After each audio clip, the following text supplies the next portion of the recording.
Yeah, looking back at it now, probably wasn't the best choice of words, and I've never been the greatest with English and choice of words, but at the time I was pretty frustrated, and yeah. So you don't actually want to see Gladys getting shot? No, definitely not, mate. Not at all. Like, it was a major overreaction as far as I'm concerned. I can't believe the extent that the police went to over such a simple comment on Facebook. Are you sorry that you wrote it? Yeah, definitely. Very sorry. That they're not going to try to make an example out of him because, like I said, I don't see the death threat there. I see a stupid use of words. Yeah. But if we have felony convictions for stupidity, we're going to have to start building maximum security penitentiaries the world over, especially with the rise of social media. Now, I think our first video, Sheila, already getting lots of traction. It's from Avi, and Avi is doing fantastic work down So under. good. He is just so wonderful. And it's about somebody getting arrested in the wee hours of the morning for a Facebook posting. Now, I don't think this man made a threat. I don't think he was inciting violence. I think the posting was stupid, and he clearly regrets it. But I think it makes for a cautionary tale of how these days, Sheila, Big Brother is watching. Check it out. Me and my partner was just sitting at home, obviously doing the right thing, staying home. And I sort of saw all these lights flashing outside the window. It was like 12 o'clock at night, just a bit after. And we were both a bit freaked out. Like, what's going on? Like, we thought we might have been getting robbed or something like that. And then I come outside to find 5 police officers fully armed, shoulder to shoulder, walking down the driveway with their hands on the gun and the torches in our faces and everything. Like, I don't know. We just couldn't believe what was happening. How you going there, mate? The police from Castle Hill. Yeah, mate. What's your name? Troy. How you going, Troy? Good. What's happening? Oh, mate, just let you know that we're wearing body-worn camera just recording the conversation. Yeah, just it's in relation to a post that you made on Facebook today. Within 15 minutes, I was in the back of a paddy wagon flying down the street. It was like a 40-minute drive to the police station. And they put me in a cell for 3 hours while I was, I had an interview and, I got searched and photographed and fingerprinted and everything.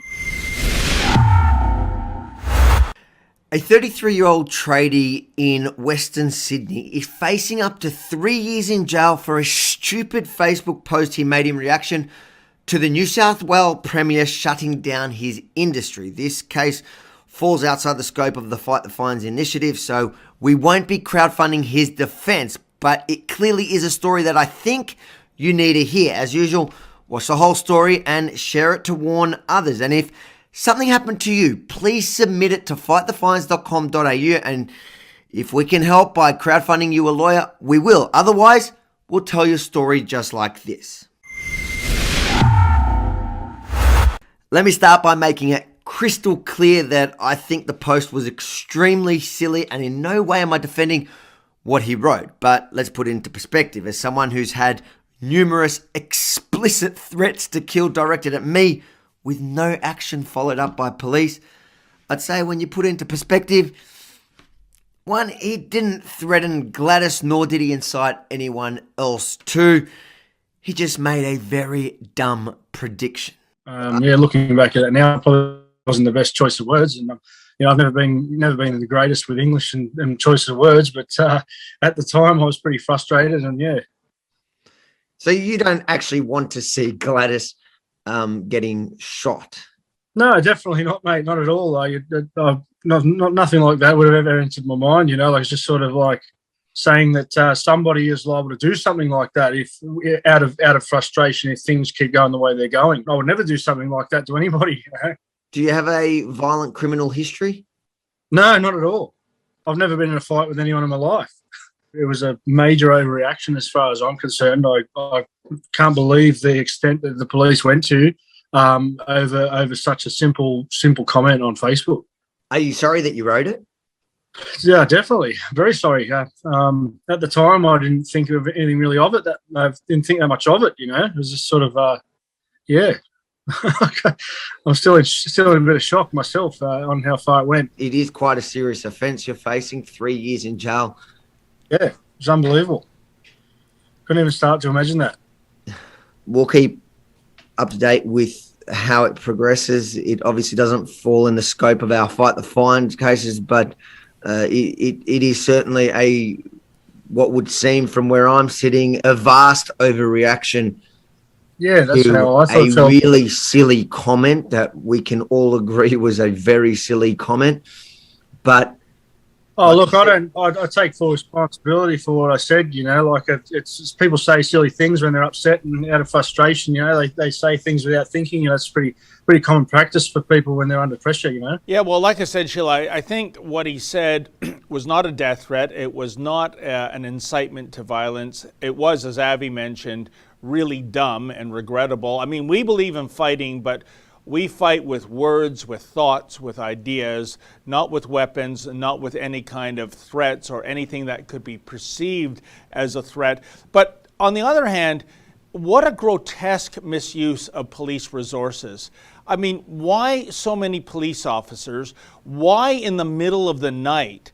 To someone who says he doesn't have a criminal record, I don't think he is a gun owner. So all I can think of is this being intimidation tactics to send a message to other Australians that if you say something we deem to be a little offensive on Facebook, wow, you're going to regret it. Sheila? Did you lose me? Did you lose me? No, I got you now. Sorry, Sheila. Okay, great. Who even knows? Because my Skype feed's been frozen, so I don't even know if I'm talking to anybody unless I can hear you back. Yeah, like who even because he's from Australia, literally almost nobody has guns there. Yeah. So let's just take that right out of the equation. But also the fact that this guy's facing now 3 years in jail. 3 years. Sex offenders don't get that. You can run somebody over with your car and kill them and get less time in jail than this guy is facing for a post on the internet. Yeah. I think he's already paid enough of a penalty by being arrested in the way he has been. I would bet my life that he's not going to get 3 years, much less 1 week in jail over this. Hopefully he'll get a lawyer. And by the way, that's part of the penalty too, isn't it, Sheila? The process. He's going to have to shell out a few $1,000s at the very least, unless he represents himself, which I wouldn't recommend if there's a 3-year penalty. And let's hope that they're not going to try to make an example out of him, because like I said, I don't see the death threat there. I see a stupid use of words. Yeah. But if we have felony convictions for stupidity, we're going to have to start building maximum security penitentiaries the world over, especially with the rise of social media. Yeah, Trudeau will get the chair. If there's if we're arresting people for saying stupid things, I mean, that's just not what you do in a free society.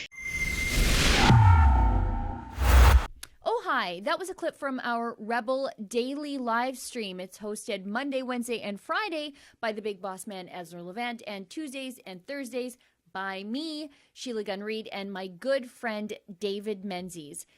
On the live stream, we talk about the news of the day, we show some videos, and we interact with our viewers at home. We stream at 12 noon Eastern, 10 Mountain. You can find us on YouTube, Rumble, Super U, and Odyssey.